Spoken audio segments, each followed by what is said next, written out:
We know that myocardial infarction is a risk factor for atrial fibrillation, but what about turning it the other way around? Is atrial fibrillation a risk factor for myocardial infarction? Now in JAMA, researchers report on the answer to that question, and it is an interesting one.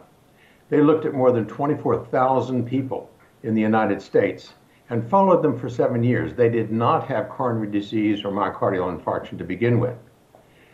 What they found is that atrial fibrillation almost doubles the risk of having a myocardial infarction.